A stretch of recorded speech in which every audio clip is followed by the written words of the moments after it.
tonight we are hearing from Attleboro's first Poet Laureate, Briana Serradas.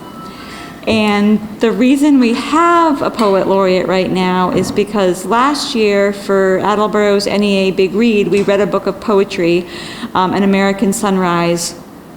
And it was the first time our committee unanimously picked a book for the Big Read. First round of choices, they said, we want to do poetry. And as I think a lot of us know, that's not usually your first choice. Like maybe we all love poetry, but the population in general, I think a lot of folks struggle with it. So we were really excited, and we thought we would we've talked about having a Poet Laureate for Attleboro for a long time, but we thought this was our opportunity to do it. And we got some really great candidates, and through some interviews and writing, Briana was selected, and since we announced her title, she's done some pretty great things. She created a found poem on Attleboro that is now framed and in a poster at the bottom of the stairs here in the library. A signed copy will be in our local history room forever and always. And it's been posted around town as well. So if anybody knows of a place who should have a copy of the found poem, please let me know, because I will give them to you to post here, there, and everywhere. Briana's been interviewed by AACS on WARA. She presented to the Rotary Club. She also helped us announce this year's Big Read, Sitting Pretty, at the City Council last week. And I've never seen all the city councilors so happy all at once. So thank you for that, Briana. So I didn't ask them for money. I did. Right, exactly. So tonight what we're gonna do, we're just gonna give Briana a chance to read her own poems and share them with the community. And then, so she will read, she will give you the opportunity to ask questions and to have a little conversation afterwards. So without further ado, Attleboro's first Poet Laureate, Briana Serradas.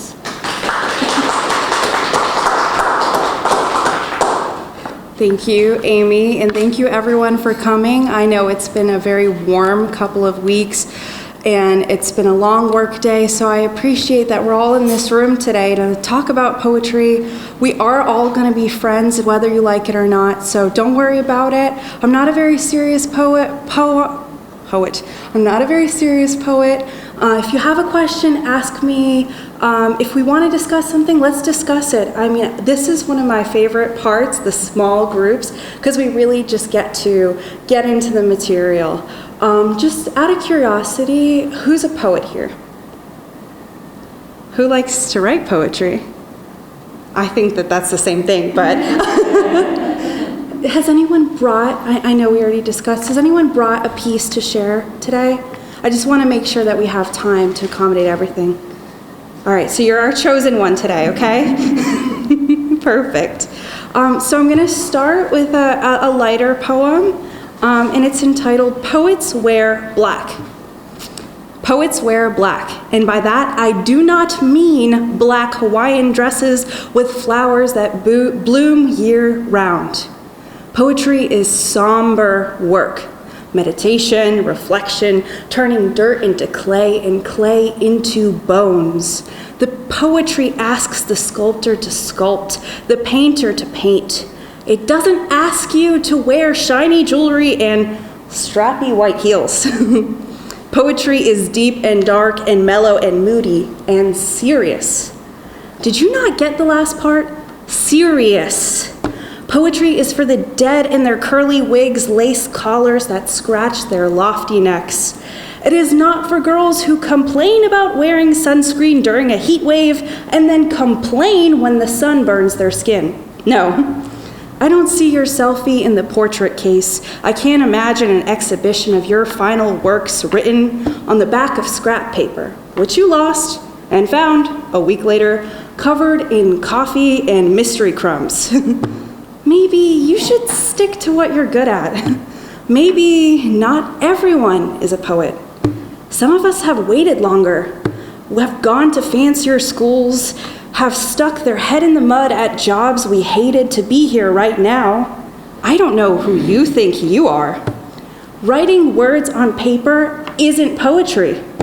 Counting syllables is not poetry. Counting syllables is not poetry. Did you even do that right?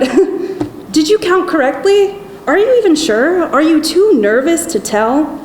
Dear, you're making mistakes already. And where is your black beret? Thank you, guys.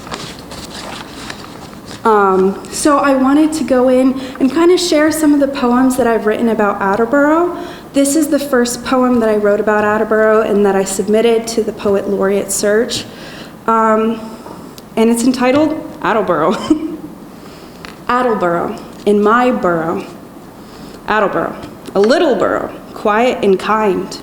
My bones sing a happy melody of cardboard, box, and glass. Factories I never saw, diamonds glitter in what ran for miles. A river of black and stone, a little hot dog shop takes up the tune. I've heard everything from my dead-end street, whispers of light dance in the trees, illumination and salvation was watched in wonder through hot cocoa cups. I think those ghosts can probably see us with our eyes turned to the sky, every firework which beckons and turns the night to candy blast. Oranges, red falls from the tree, leaf blower gusts on Saturday mornings, a walk to the market, farmer's goods. Honey falls so gingerly in a well-placed cup. In my burrow, my little burrow, I burrow my heart and watch time pass. This is another poem that I submitted. I am a lifelong resident of Attleboro. My first library card does not have my own signature on it because I didn't know how to write yet. And Mrs. Brown wrote my name on it. So the library has always been so important to me. Even when I was younger, I would rent the VHS tapes out, and I was always, be kind, rewind.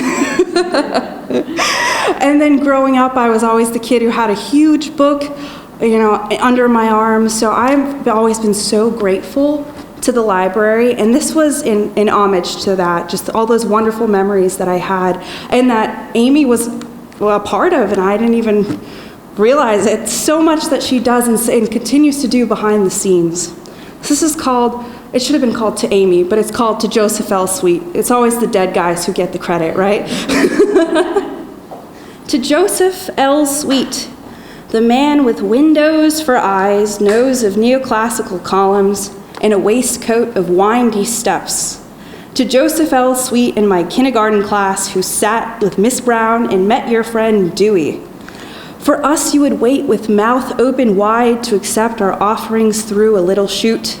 And after we returned them, you lent another, your benevolence unmatched, kindness without expectation from your very core.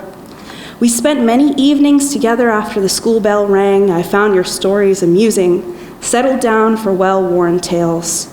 To Joseph L. Sweet, who never turned his face to company, no matter what little they could bring, who gave refuge to the cold and provided priceless connection to the world of digital mystery, to those who couldn't find it at home.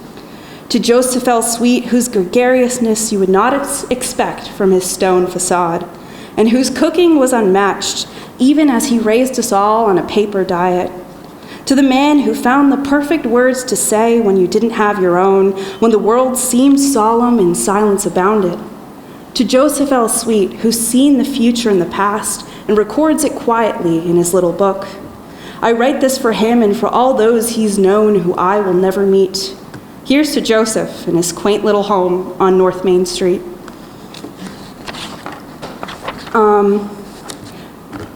By show of hands, who's an Attleboro resident? Are we all Attleboro residents? Nice. So I wrote this about a couple local places. You can agree with me, disagree with me. It's called Growing Up.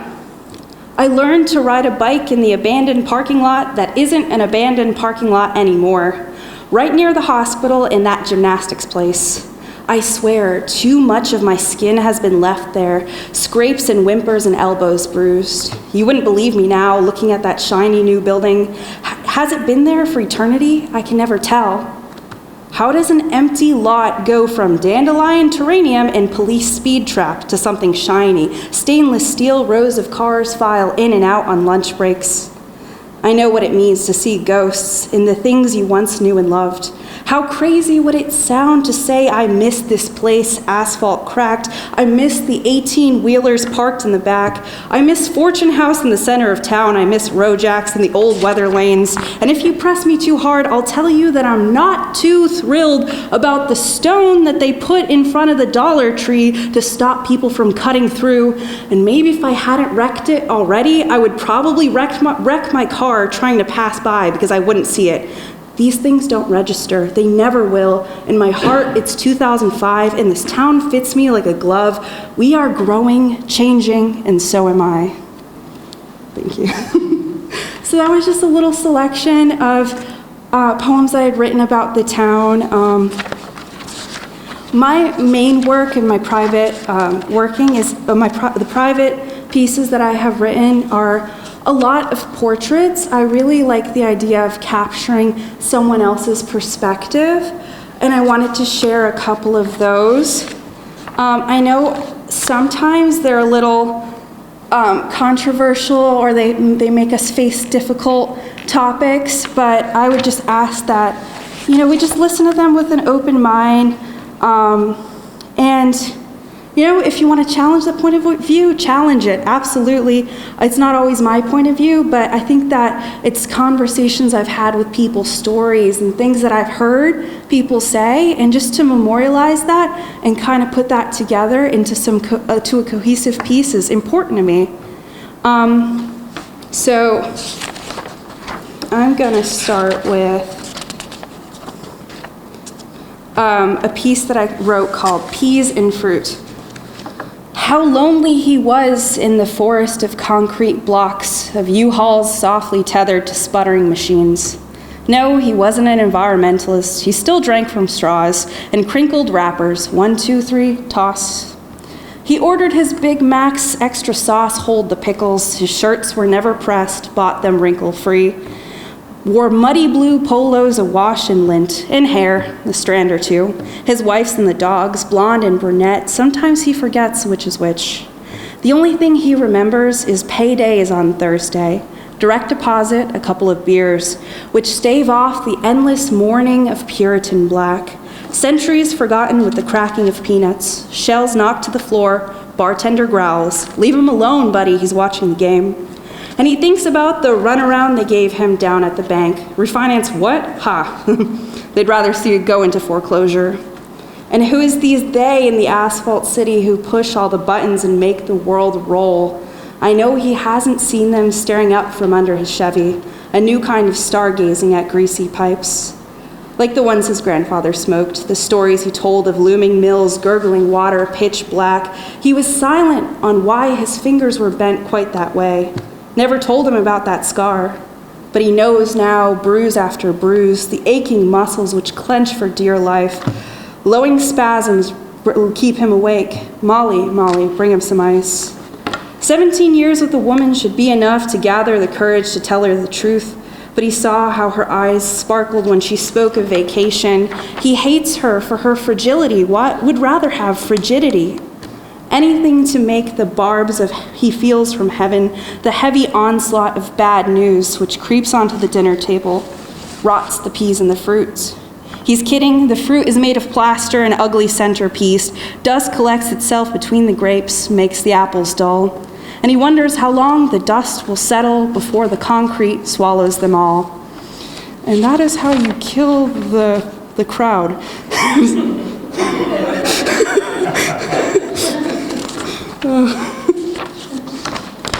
Let's do one more crowd killer and then we'll pump it back up, okay? So this one is called Pork Chops. My mother asks me what I'll want for dinner. I say pork chops in the oven. She tells me I'm too late. Pork was on sale last week. And not everyone knows the difference between 99 cents and $1.19. You can tell it's a little old because I would buy a cartload of pork chops for $1.19, right? $1.69 and $1.99, the space that lives in those fragile pennies. I can tell you everything about Lincoln, recite that fatal speech of hallowed ground and Union tears, bless the somber melody. I can do it all but put meat on the table. They wonder why we are chicken people.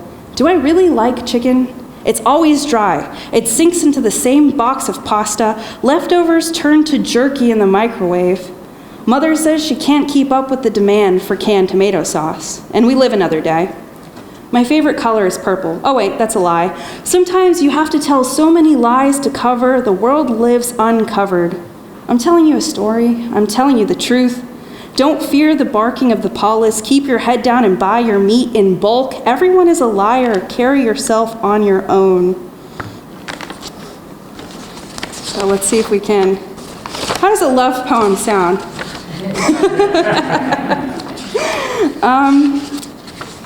So one of the things that I know we have some writers here, one of the things that really interests me is just seeing how my own writing and how other people's writing changes in response to what they're consuming as media. And I wrote this poem when I was up to my neck in Dante. I had taken a course where we read the entire Divine Comedy in English and Italian. The Italian part didn't make an impression on me because I didn't really understand, but it was so beautiful. And I saw my poetry completely transform. And I was so fascinated. Are people familiar? Has it been a long time? It's kind of been a long time for Dante with me, but we got the gist, right? So when he's in Inferno, he meets these figures, Paolo and Francesca, who have committed the sin of adultery and lust. And later on in history, they kind of become these sorts of romantic Romeo and Juliet figures. But at this time, Dante kind of sees them as these people who succumb to their temptation, to their love, to their passion, and it's kind of a moral misgiving. It's not the sort of Romeo type thing that it is. So I wrote this poem based on that, and I'm sure you'll see the difference between the very bare bones imagistic writing that I've been reading from and this very ornate piece here that I guess proves that I'm very highly impressionable, but nowhere as close to the mastery of Dante. It's called The Band of Gold. A cloak of silk and ribbon, velvet at the ends, carries me to these brazen steps, where I worship the Messiah, but his countenance is strange. The world is all transmuted, and dust sticks to my throat. This candle shall be the last one lit in homage to what I do not know. The final encounter it will be. I only ask for one thing more. Just lend me your form that I may house it in my mind. Cerebral lechery, the discourse between you and I. Thought, not touch. I cannot bear touch. It burns with the singe of sin, the brand of regret, unquenchable fire. And I am but a pilgrim who cannot handle the scourge of flames. Keep your distance, my man, you wretched man of sod and earth and terra and sky. Yes, of Sodom and Gomorrah, you turn me to stone, for the Lord proclaims that it must all come to an end, a second revelation, and I tremble in fear. As the Master said, love, which does not absolve the beloved, has taken me. What a strange word, absolution, to be marred so terribly by love's flickering glaze. I must turn from your altar, the golden calf of Aaron, drown myself in his baptismal font of eternal grace. I will not be the adulteress, quick caresses through curls. I am no temptress. It is you who have brought us here. You bother me, you withered gnat. I hate you, I love you, I hate you, you freak. No, go home. Mother Mary flings her arms around me and holds me to her chest. You haunt me in my sleep, those days of manipulation, words occult in Latin. I make penance through her blessed rosary. I know now why you hide your eyes. Strangle yourself with that band of gold, 10 years of promises down the drain. What type of man? Such arrogance. To believe that you could handle a girl like a trinket, putty in your hands, that my soul would be filled with inconsistencies, moral ambiguities. I am not one of your academic friends. No, I strive for piety, for purity. Although the mind is lost and the flesh dimpled, I will not relent. This is no fever dream. Pay no attention to the heaving of my breast. It doesn't understand these things that we call faith and law and reason. Find yourself another bag of charms, for it shall not be me. The Lord prayed, lead us not into temptation. And I ask you now to go back from whence you came, back into the catacombs, you devil. Take with you your tomes of knowledge, your texts of deceit, you rotting prophecy. What intellectual you are, so shallow, so hollow. The man is dead, give him up already. I will not be your Guinevere, and we shall read no more. Paolo and Francesca, bodies in agony, they have prepared their place. You call that poetry? I will show you poetry. I hurl you back into the darkness. You can slither with the snakes. Visit me no longer, this heart consecrated to Christ. Your vileness has no room here. But oh, how I long for our next appointment.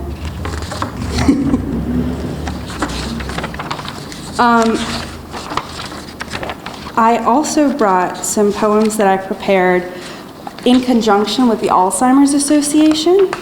When I attended Vassar College. When I was at Vassar, I worked to pilot a poetry project with the Alzheimer's Association, where I conducted interviews with family members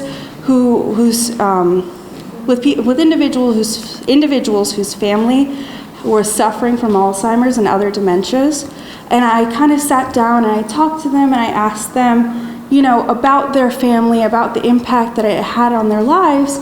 And then I turned those stories into poems. And they're some of my, the work that I cherish the most, because I was able to show these people I'm listening to what you're saying, and I want to reflect that back. And I know that it's a very emotional topic, and I'm just so honored that I was given the opportunity to conduct that work, and I wanted to share some of it here. So this one was from a woman whose mother was suffering from Alzheimer's. It's called Strawberry Fields. She used to float.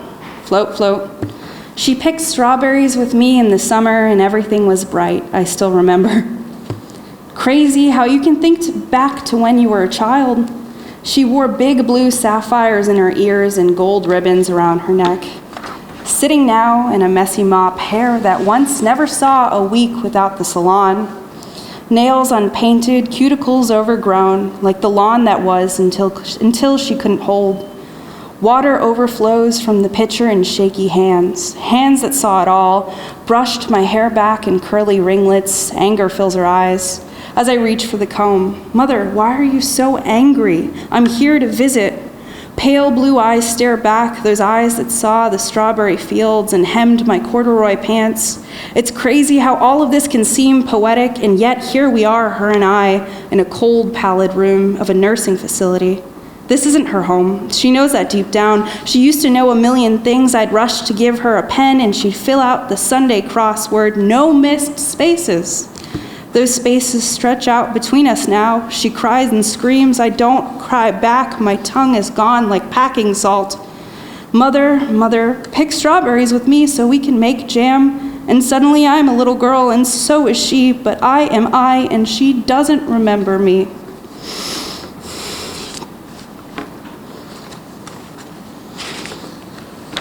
I have another one here from an older gentleman. It's called The Sopranos. He liked to smoke his cigarettes, Cubans he bought from Bermuda, all wrapped in pretty little packages. Like chocolate surprises, lungs filled with smoke.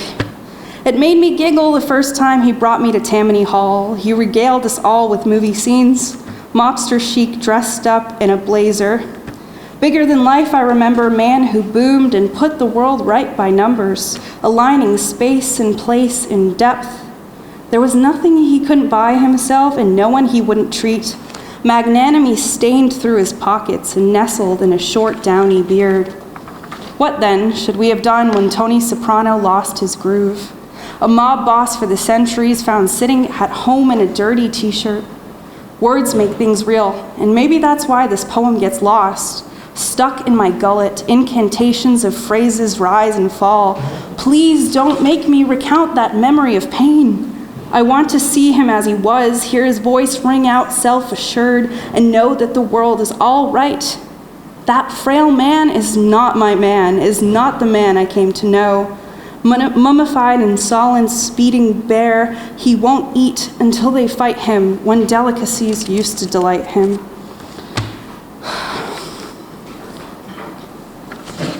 It's just a project that's very near and dear to my heart, and I know they continued since I left, which definitely makes me so happy to hear. May I ask, did you share those with the families? Yes, I did, and I got their approval to share them. I definitely wouldn't be sharing them. No, I wondered how they took it with the families. They had about as an emotional response as I did, just there. So I have some experimental poetry. Does anyone want to hear experimental poetry? Are we good with that? Bring it on, all right. What is experimental poetry? It's just stuff that I was playing with.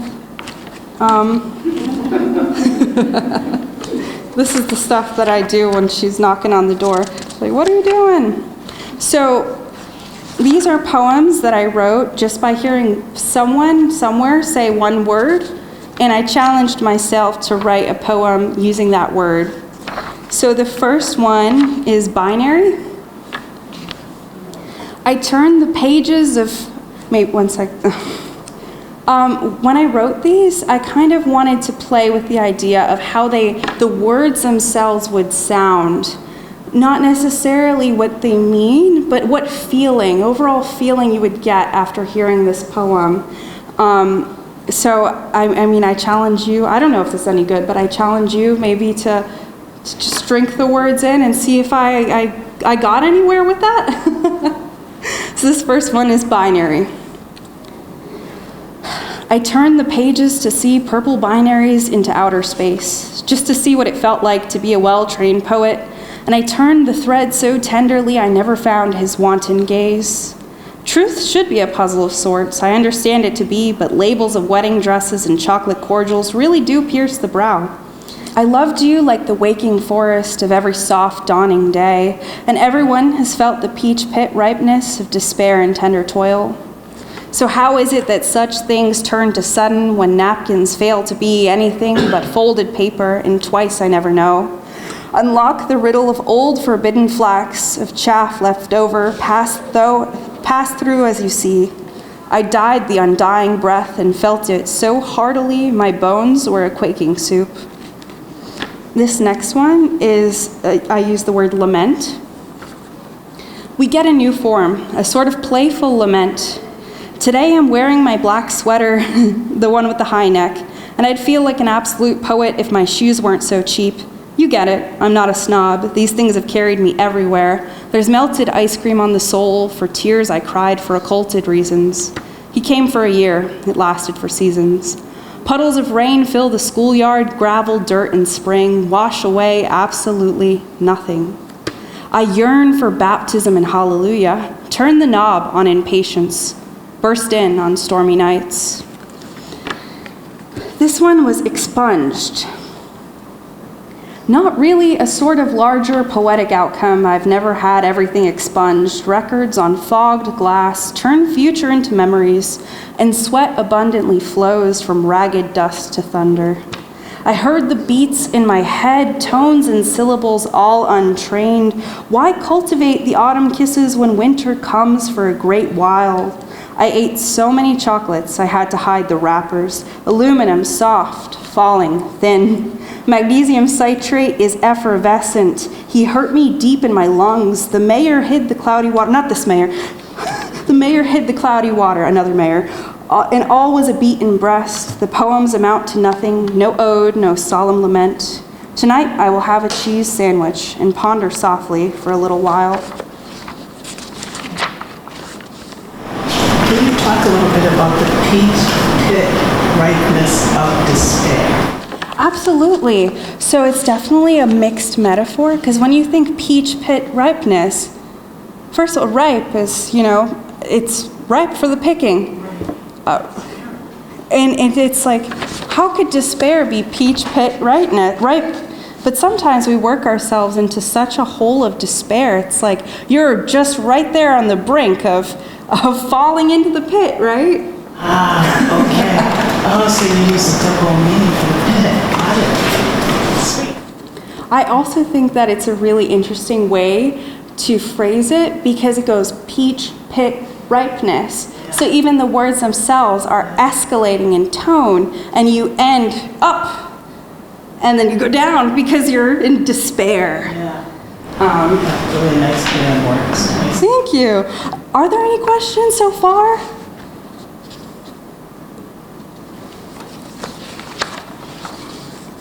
Yes. I just want to compliment you on your presentation. I think it's, poetry is not dead words on a page. You really need to present it and act it out. You do, and that's very important. I think it's very important for the audience and for everybody to understand it. It's very good. Thank you. One of the things that I always think about is there's a book about Lincoln's second inaugural where it makes the case that Lincoln wrote for the ear. And I think that you can definitely get that through the Gettysburg Address and the second inaugural. And that's something that I always try to do in my poetry, is that I write for the ear. And sometimes if you read it on paper, like, okay, that's nice, you can get some of the nuances, but really what I try to do is, if I'm upset, I want you to feel upset. I'm going to use words that are short and choppy, or if I'm down, in despair. Yes? I want that, that's all. Even journalists write for the ear. They do. And it's just part of the job. You know, I did it without any background. But I said, yeah, that sounds okay, so I'm going to write it. Absolutely. I just wanted to chime in. Thank you. And Maya Angelou, she said, that fits nicely in the ear. I love that. Such a That's great phrase. beautiful. Fits nicely. And I know that there are different approaches. I know some people like to write for the page. I know there are genres of poetry that are all about fitting the words into the page, moving them, manipulating them to make different shapes. But for me, I find that I never like to submit my poetry without my voice, because I think that the voice is so important, and I think that that's a really interesting point where you're able to allow your work to be transmuted by another reader, another writer. I might read it in a certain way, but if I gave it to Amy, she would read it completely differently. And the words that I think are important probably aren't important to everybody. So I think that was a wonderful point, Rusty. Thank you for bringing that up. And thank you for echoing it. We have 2 votes for...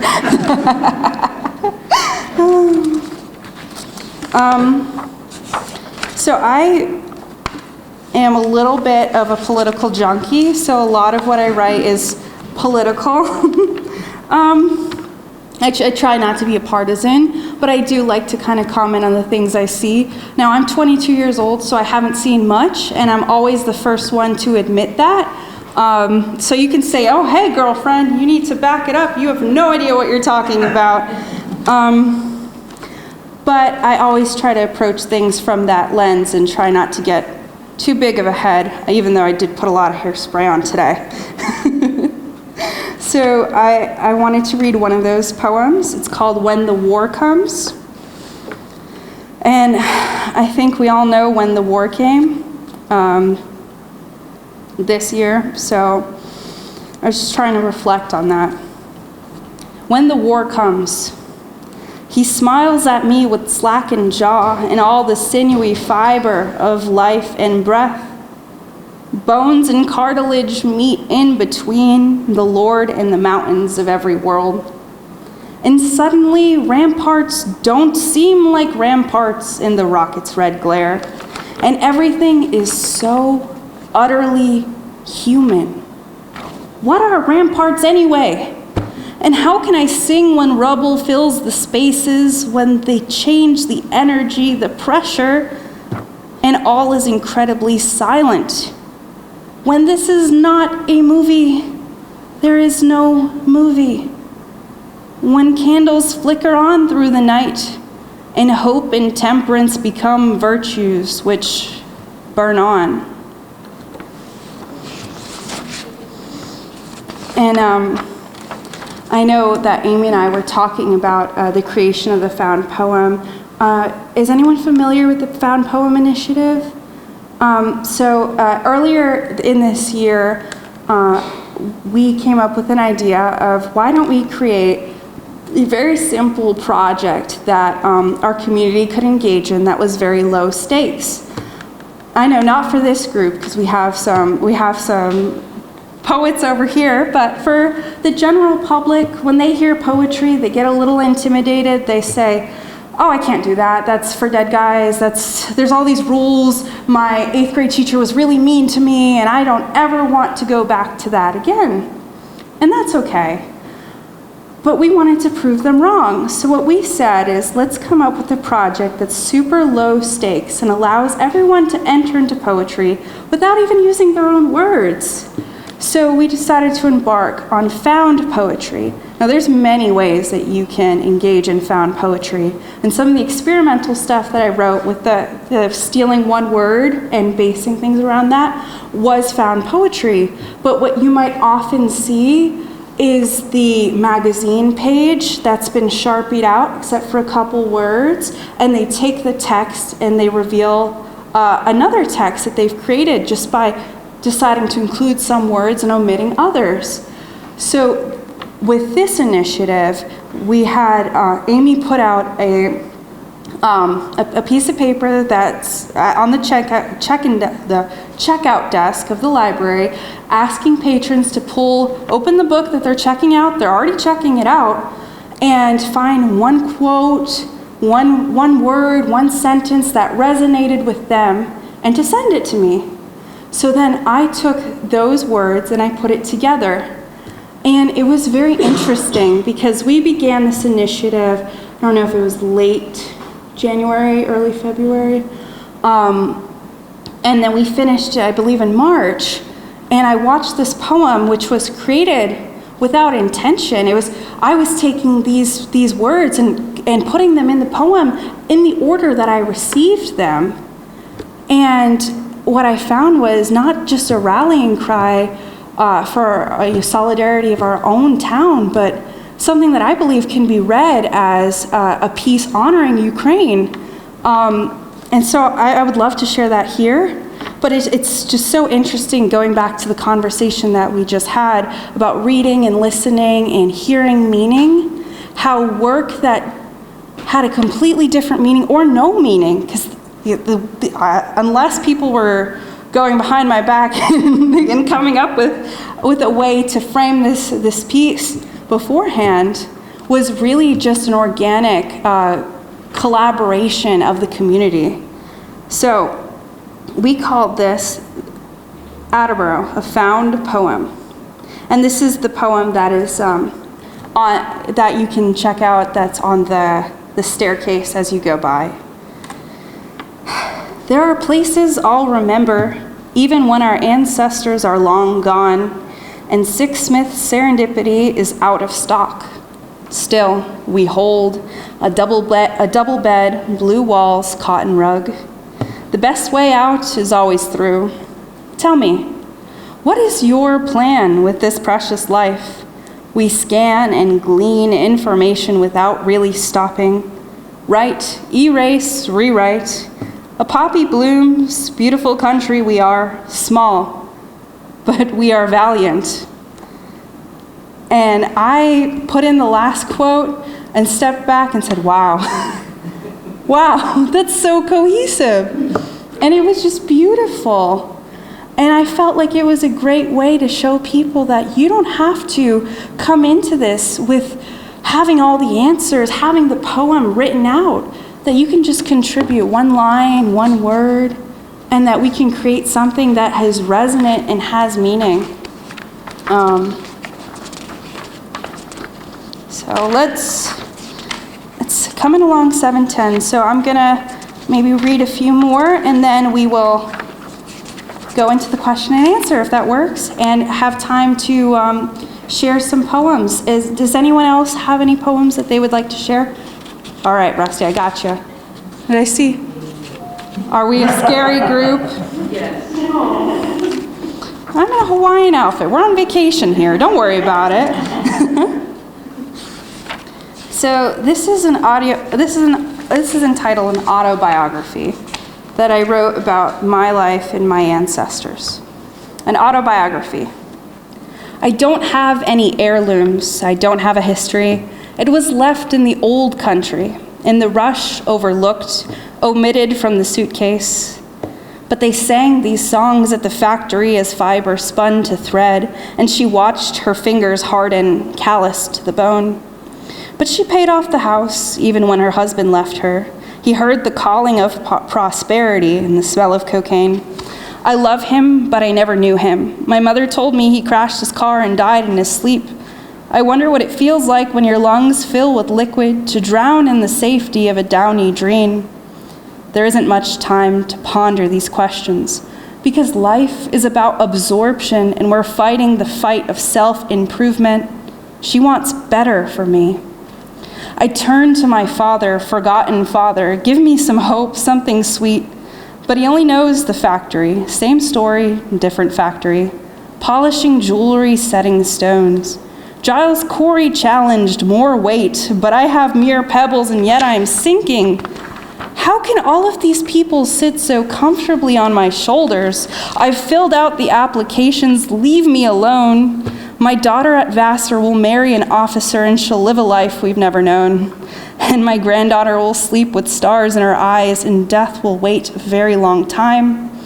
And everything will be perfect, because it must be perfect. To avenge the misery we've suffered in this foreign land, there is no greater consecration than rosary bead recitals, murmuring lips pale in the dawn. Everything has been envisioned for you, our dear sister. Do you see our flag in the distance? We are a long way from home.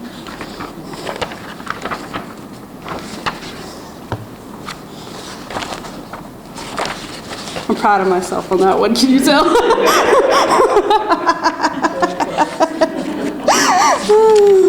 That actually might be a good one to end on. Da-dum-bum. Thank you.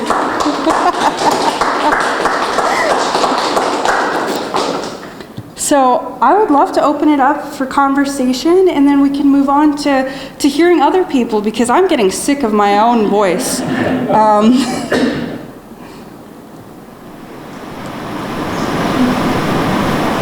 Yes, I sir? heard it said that write what you know about. I'm not sure who said that, but it was trying to I know David McCullough says there are still more libraries than there are Starbucks. So that's good.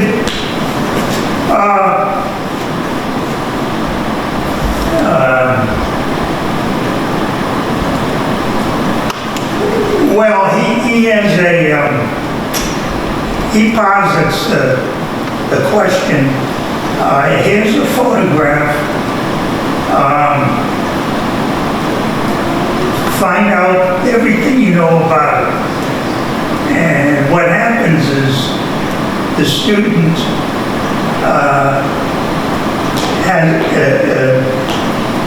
it makes a lifelong study and curiosity about things in that photograph. It's kind of an interesting exercise, if you will. Yeah. But I just wanted to mention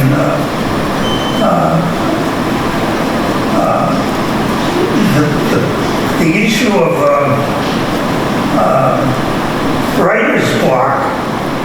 writer's block, and I get that. And then I'll hear a bird or something on the television, and the wheel starts spinning. Get a notepad. Keep that notepad. Bedtime, you get up, write that line. Voila. Absolutely, yeah. I think that that's a great point, and I think a lot of us would say hats off to you for always grabbing that notepad in that moment. I think sometimes you're so caught up in what's going on in the day. They say, oh, I'll remember it later. You never do. And then when you do go to sit down to write it, it's not the same. And I think that the point that you brought up with McCullough and the study of the picture is a beautiful one. And I think that we're constantly asked to look at our own life with a little bit of poetry, with a little bit of mystery. And when we don't, things get tough. And it's always interesting to write about the streets that I've grown up on and the things that I've seen, because I know that there are so many other people seeing them. And I wonder, what do you see when you go down that street? I might see the cracks in the sidewalk, you might be looking at the sky. And to be able to bring those different points of view into harmony and into conversation is amazing. And as I have more conversations with residents of Attleboro, I mean, I talked about my recollections of things that I know have been there, and some of you probably said Rojacks. That wasn't a Rojacks back then. And it's a really nice moment, time to come here and kind of talk about the place that we love and the images that kind of just blur by when we're either trying to get to the highway to go to work or coming home. And so I really appreciate this time, and I think that was a splendid point. Building on that, I wonder if you would share a little bit about your writing process, and can you also talk about the development of the autobiography piece? Absolutely, yeah. So I'm definitely one of those more scattered writers. I've had to kind of put everything in a central location because I find that I'm constantly writing in the margins of something else when the fancy strikes me. And I think that I actually do think that imagism and the idea of images is so important. Carlos Williams wrote the poem Red Wheelbarrow, and forgive me, it's been a long day, but I believe it's something, there's nothing as important or something as a red wheelbarrow. It's a short poem. It's a couple lines, and basically it boils down to the only thing that matters in the world is this red wheelbarrow. And I've always taken that to heart because you think, wheelbarrow? Okay, all right, I've seen a lot of those. It's red, that's pretty nice. They don't have that at Lowe's these days. Usually the yellow plastic ones or the gray ones. But Carlos Williams saw that wheelbarrow, or he didn't, I don't know, he might have imagined it, and he took the time to immortalize that. And now we're all looking at the wheelbarrow, but we don't know what it looks like. My wheelbarrow versus your wheelbarrow, it could be completely different. And the fact that we're all able to come together on a diverse and amorphous image is very powerful. So for me, I always try to go throughout my day looking for that red wheelbarrow and to add mystery and magic to things that might not be. I love writing about the checkout line and the things that I see.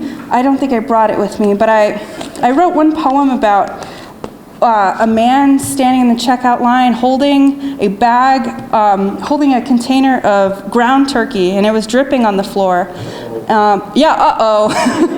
It's okay though. Well, it was Stop and Shop, so Marty, that robot or whatever, would have handled it, right? But it's like, I'm watching this man. he's watching the person in front of him going, oh my gosh, can we please get on with what we're doing here? I have this ground turkey. It's way too hot for this. Let me go home. I'm going to go cook it up. Probably forgot my Stop and Shop card. Now I'm not going to get the points, and gas is way too expensive to be making these kinds of mistakes.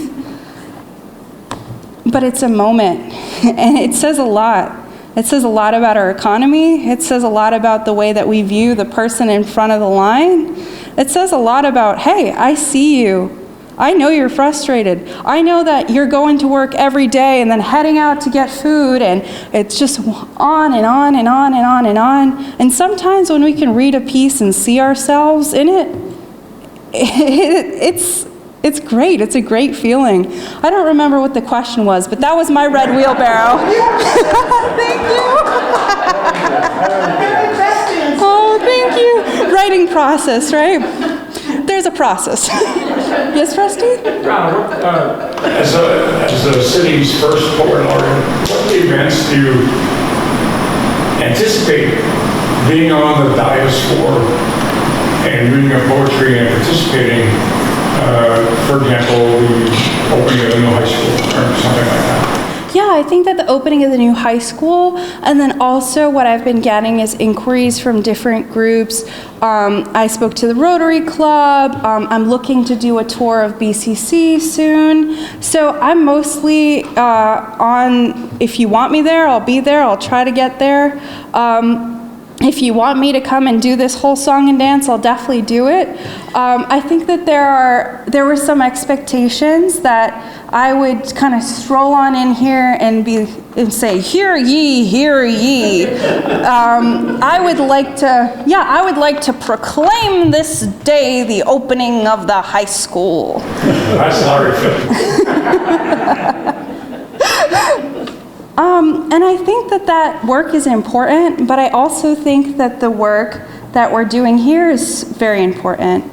And I'm planning another event soon in September where it's going to be more child-based. And I've said this from the beginning, is that the work that I do is trying to inspire someone else, someone new who would never apply to be the next Poet Laureate.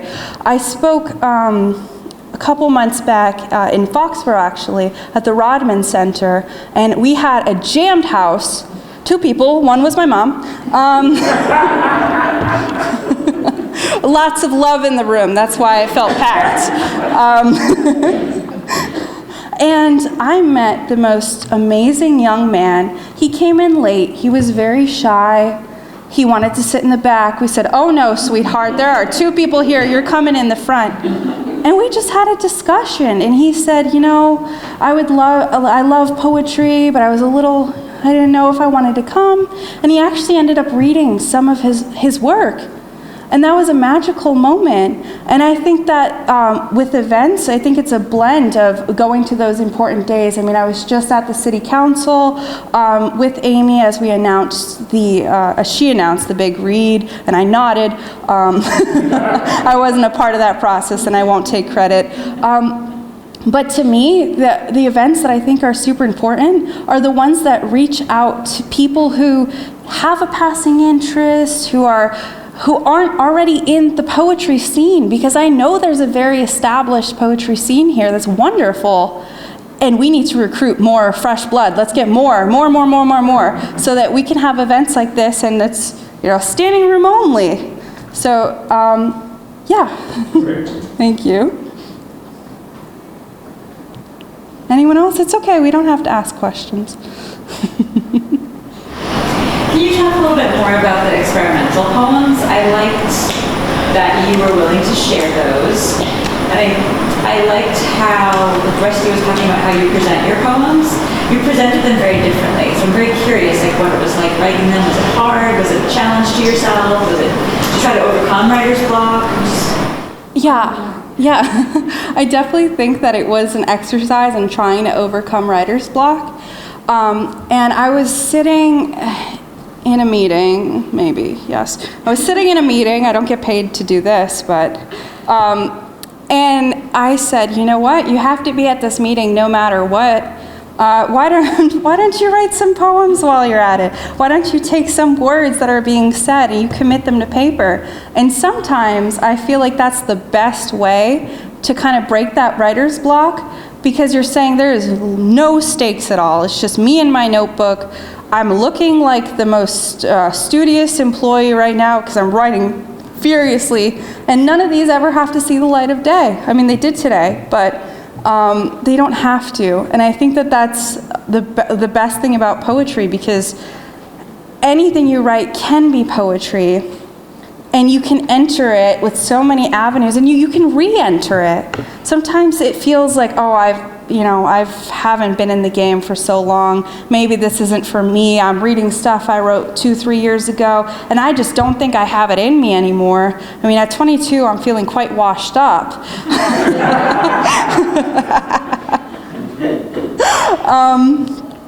So yeah, that's what those experimental poems were. I also have some poetry where I challenged myself to write one sentence, prose poetry, and it's a long thing and there are no stops. And just playing with words, immersing yourself, allowing yourself not to be so critical of your work, and then you can chuck it if you want, or you can save it. So yeah, that was the process there.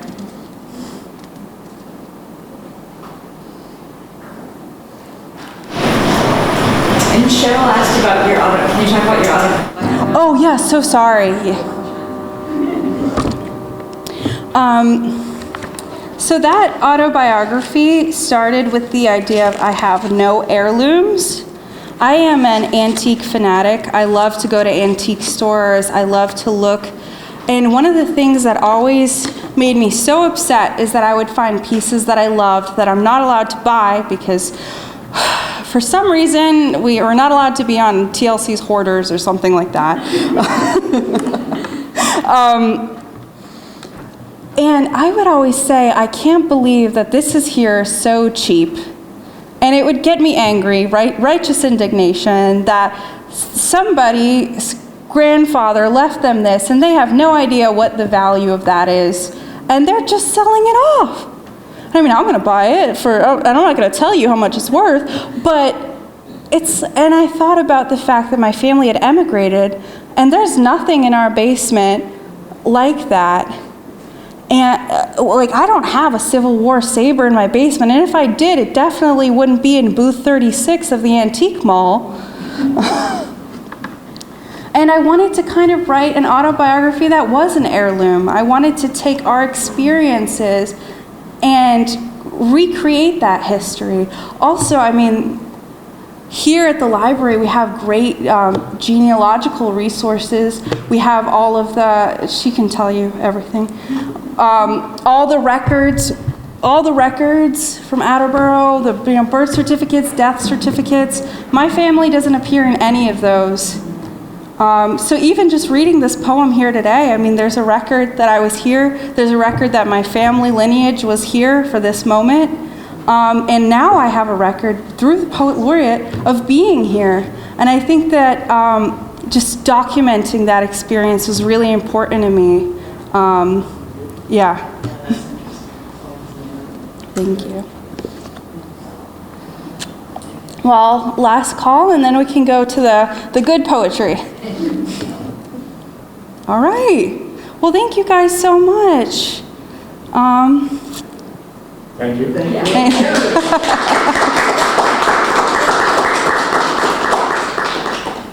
So why don't you take it away?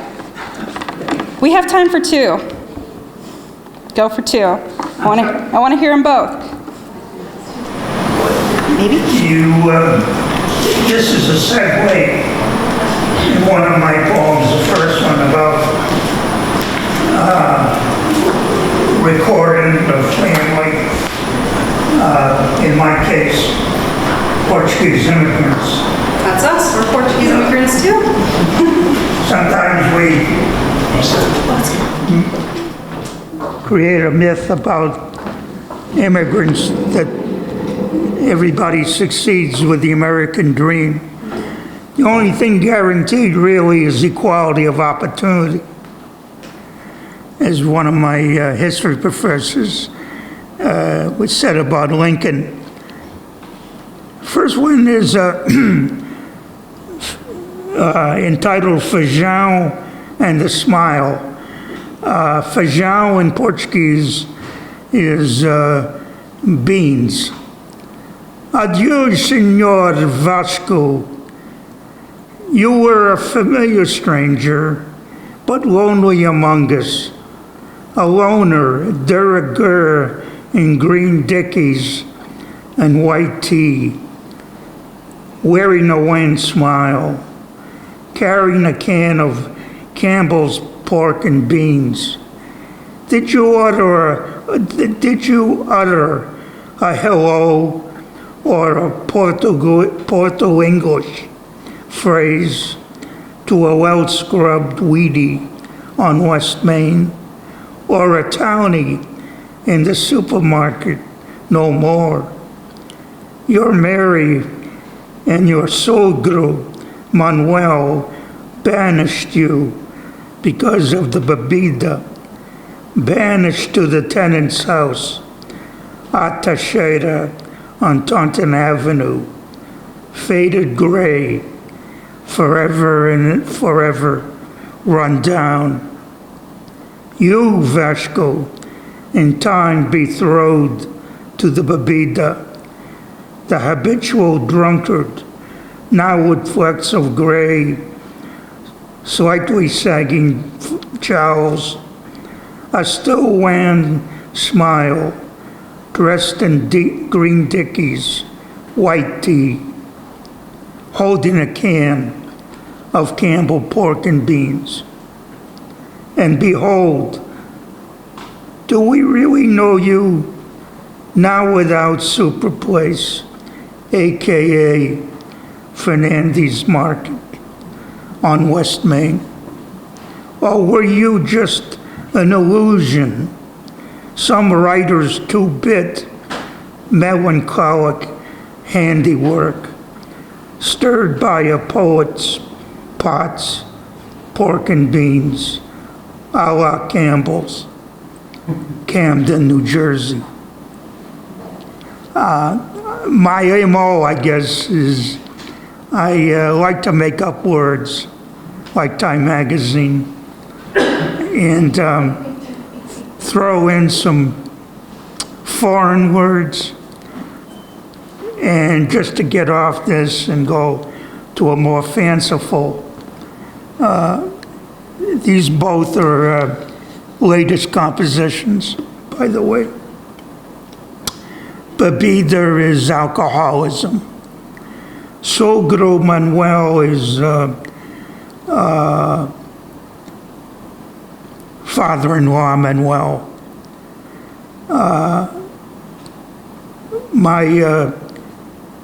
My cousin Mary, who married a Venezuelan Portuguese immigrant, and according to story, my mother told me that it was an arranged marriage, and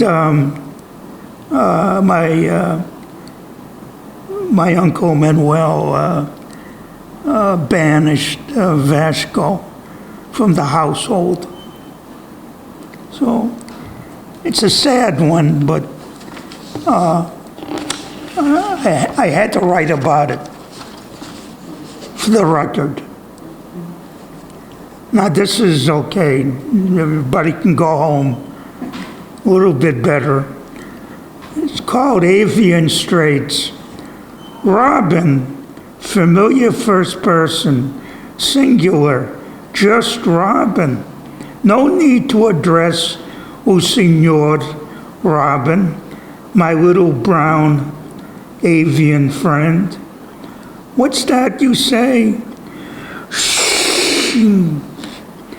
On the back porch, 41 North Avenue, Unit 222. You as fresh as the summer morn's dew. Thank God for you and a taster's choice Java wake-up call.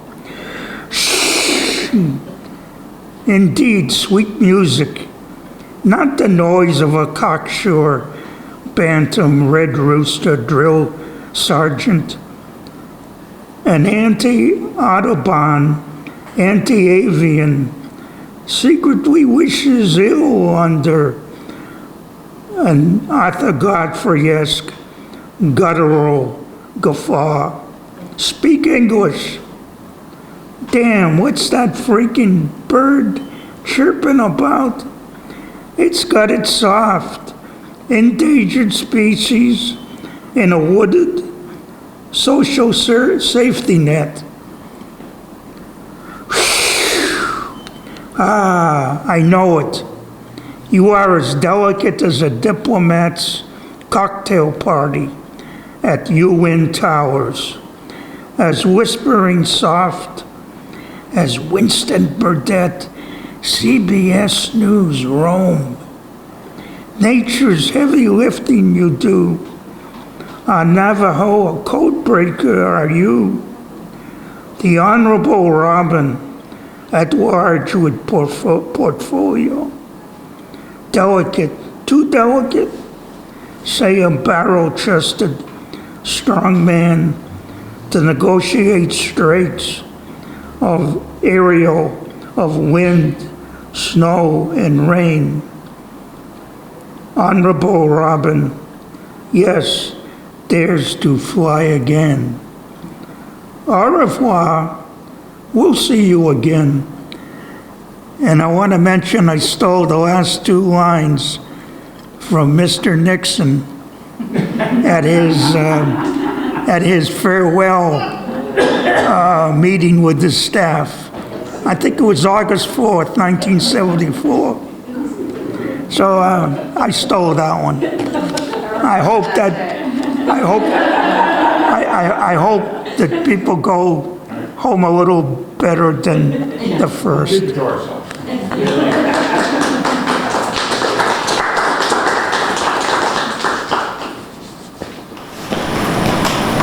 I'm looking at you. We don't have to look. We could just listen. Well, we can just listen.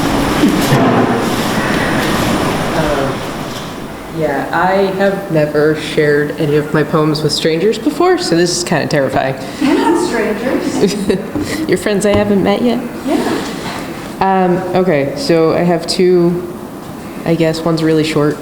I spend a lot of time outside, so I write about nature a lot. This one's called Meditations of Summer. When the arias of spring have long faded into the droning meditations of summer, and the sun presses down a hot, wet blanket of air in those late summer days where time stands still and even the earth holds her breath, a new note creeps in, the smallest whisper heralding change. First, the violin song of a cricket's chirp, then a slight breeze, damp and hot, but smelling of fall. A hint of red in the deep green leaves, acorns falling, hoarded by squirrels, birds more intent on their hunt for food. These are the first stirrings of a world beginning to turn towards cooler days. Soon it will not be the meditations of summer, but the instrumentals of autumn filling the air. Cricket violins and the brash goose horns, that is in the future though. Hinted at, but not yet here. For now, the cicadas hum, the air presses down, holding us still in time, just a while longer. And then, gotta find the next one.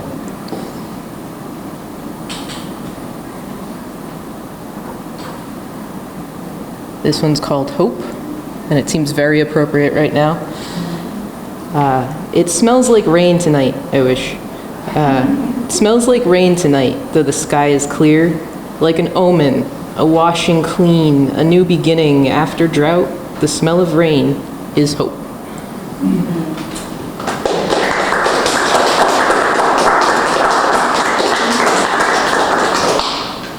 Thank you for that gift and the confidence that it took to share with all of us. I could see it. And it replaced whatever's mucky going around outside. That was absolutely beautiful, and I hope that you share more in the future. And I'm sure I can speak for everyone in the room that we absolutely loved hearing it. And I absolutely loved the Portuguese poems. As a Portuguese speaker, I maybe got a little extra leg up, and I was already laughing when you said feijão. So thank you both. Are we closing it with Rusty? That would be good. All right, we're gonna close it with Rusty. I didn't come here tonight expecting to read, so. All right. I've been writing poetry 40 years before you were born, I think. This is, can I read 2 poems? Absolutely. All right. This first one is called Slow Boat to Sandwich. Now the wavelets wander voicelessly toward shore and therapy, and throaty seashell saxophones duel at night with lighthouse moans, and dusk winds comb the thin dune grass and rattle the old window glass of the cottage creaking on the rise with wooden ears and salty eyes. I'm feeding guilt to gasping gulls, stripping clams from briny swells, searching for me in the deep of a life that's gone to sleep. A ship plies some canal somewhere. It takes its time. It doesn't care.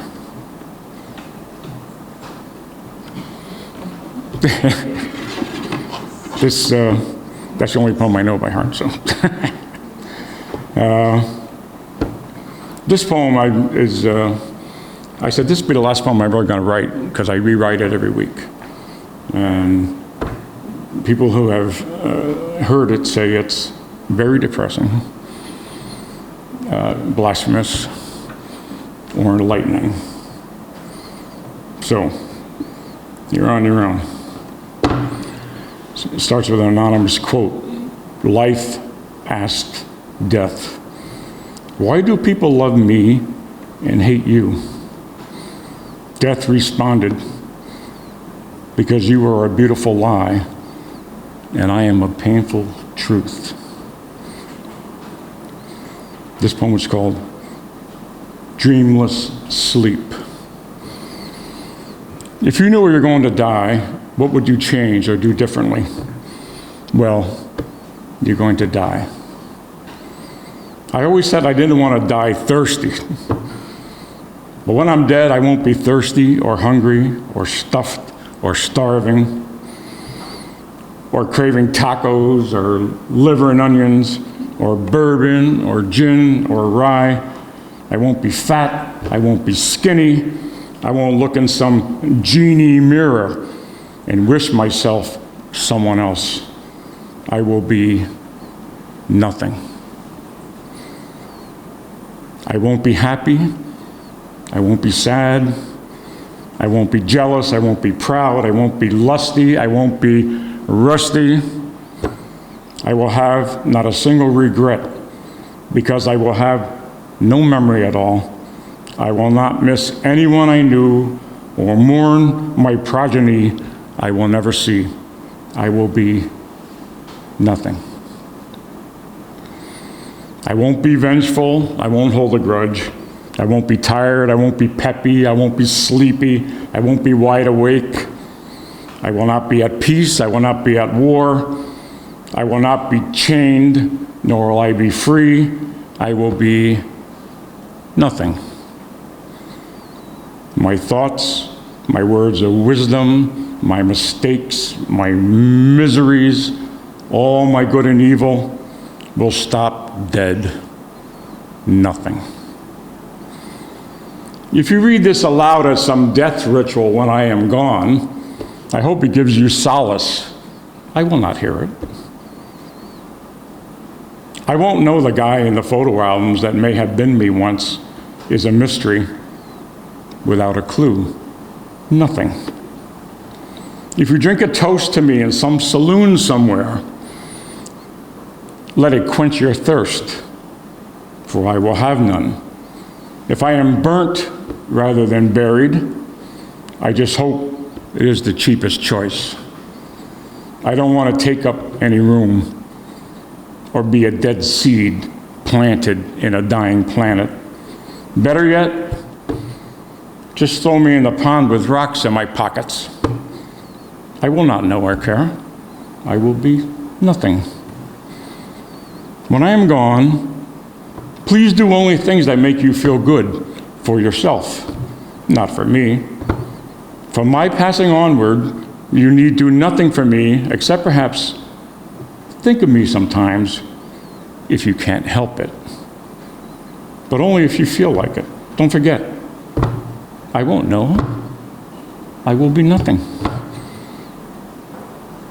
And I don't give a shit what you do with all my stuff. Keep what you like, throw it all away. I will not play with it again. If you find naked pictures of me in the red shoebox under the bed, I will not be proud or embarrassed. I will be nothing.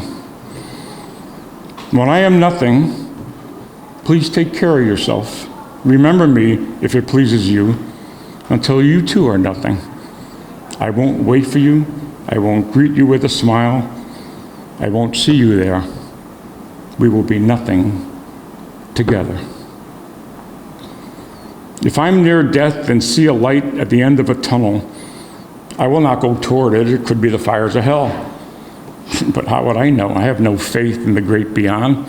Because, hey, I may not like everything I see, and I'm tired of being pissed off. Hey, excuse me while I cha-cha through the valley of death. I will not be superstitious. I won't be holy. I will believe nothing. Even though I wanted to live forever, that is nothing. I will be nothing, and nothing will be heaven. Yes, nothing will be heaven. I will sleep. I will not dream. I will sleep the dreamless sleep of nothing. Dreamless sleep, unending. Yes.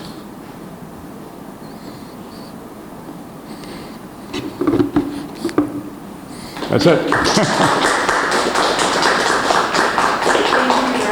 I'm sure we'll all be having dreamless sleep thinking about that.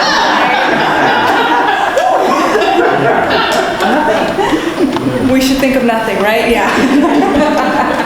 That was great. Thank you to everybody who read.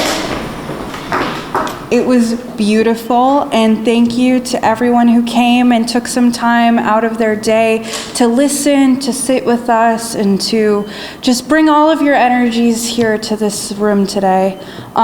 We can stick around, we can chat a little bit. I don't know what time it is. Amy's the boss. A few minutes. A few minutes, okay?